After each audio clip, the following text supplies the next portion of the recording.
বাঙালি জাতি বড় আবেগী জাতি। হুম শাক দিয়ে মাছ ঢাকতে চায়। আমাদের ইউনূস সরকারের মধ্যে কি পরিমাণ অনৈতিক সুযোগ সুবিধা নেওয়া হয়েছে। সর্বশেষ গতকালকে একটা নিউজ দিয়েছে, আমি কিন্তু গণমাধ্যমকে কোট আনকোট কথাগুলো বলছি, যে ডক্টর ইউনূস নিজে ক্ষমতা ছাড়ার ঠিক 2 দিন আগে একটা গ্যাজেট প্রকাশ করেছিলেন, যেখানে আমরা দেখলাম কালের কণ্ঠ পত্রিকা তারা বলল যে নিজেকে রাষ্ট্রের অতি গুরুত্বপূর্ণ ব্যক্তি চিহ্নিত করে রাষ্ট্রীয় যে সর্বোচ্চ নিরাপত্তা লেভেল, অর্থাৎ প্রধানমন্ত্রী প্রেসিডেন্ট যেই লেভেলে নিরাপত্তা পায় এসএসএফ এর, তিনি তার জন্য আইন সংশোধন করে 3 মাসেরটা 1 বছর করে নিলেন। কেন?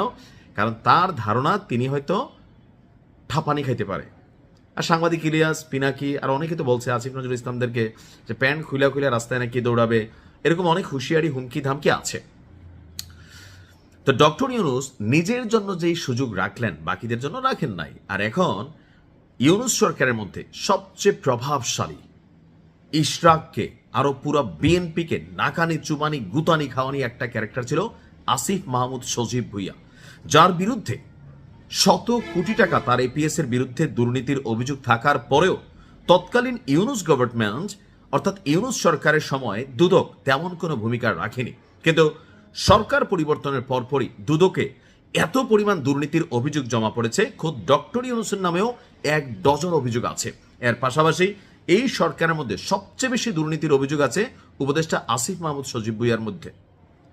এখন সবকিছু মিলিয়ে আসিফ মাহমুদ সজীব ভুইয়ার ব্যাংক হিসাব তলব করাকে কেন্দ্র করে সামাজিক যোগাযোগ মাধ্যমে মন্তব্য চলছে। এক গ্রুপ যারা আসিফ মাহমুদ সজীব ভুইয়ার এই সিস্টেমের মধ্যে কানেক্টেড ছিল, ভাগ পাইছে, খাইছে, ভাই খাইছে, তো এটা তো বাস্তবতা, তাই না?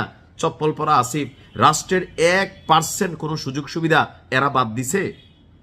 আমি তো মনে করছিলাম ইউনূস সরকার আসার পরে তারা আগামী দিনের এমপিদের জন্য একটা আইডিওলজিজম তৈরি করে যাবেন, যে কারোর বিরুদ্ধে কোনো অভিযোগ উঠলে তারা পদত্যাগ করবেন। 18 মাসের ক্ষমতায় তারা পদত্যাগ করে নাই। টাকা টাকা ধান্দা, ভাই কামাইছে, প্রচুর কামাইছে। এখন এই যে কামাইছে সেইটার জন্য কি বলা হয়, যে এই মুহূর্তে যেটা হইল যে তার ব্যাংক হিসাব তলব করা হলো। বলা হচ্ছে যে আপনার তার ব্যাংক হিসাব তলব করেছে বাংলাদেশ ফিনান্সিয়াল ইন্টেলিজেন্স ইউনিট। তো গতকালকে দেশের সব ব্যাংক এবং আর্থিক প্রতিষ্ঠানের কাছে এই সংক্রান্ত চিঠি পাঠিয়েছে আপনার সরকারের পক্ষ থেকে। চিঠিতে আগামী 3 কর্মদিবসের মধ্যে আসিফ মাহমুদ সজীব ভুইয়ার ব্যক্তিগত অ্যাকাউন্টের সব তথ্য নথিভুক্ত করে আর্থিক গোয়েন্দা সংস্থা বিএফআইইউতে পাঠাতে বলা হয়েছে। তো এটা কি আসলে ধরা খাবে? না ভাই, শোনেন, একটা বাচ্চা মনে বোঝে। ধরেন যে সামান্য একজন ছিনতাইকারী শেষরা যে দুর্নীতিবাজ, সেও তার বিকাশ অ্যাকাউন্টে টাকা গ্রহণ করে না, করে লামসাম যদুমধুর অ্যাকাউন্টে। তো আসিফ মাহমুদ সজীব ভুইয়ার ব্যাংক অ্যাকাউন্ট খুঁজে নিয়ে আপনারা টাকা পাবেন। আসিফ মাহমুদ সজীব ভুইয়া এত পাগল তো না, কাঁচা মাছ খায় না এরা, যে ব্যাংকে কোনো ট্রানজেকশন করছে।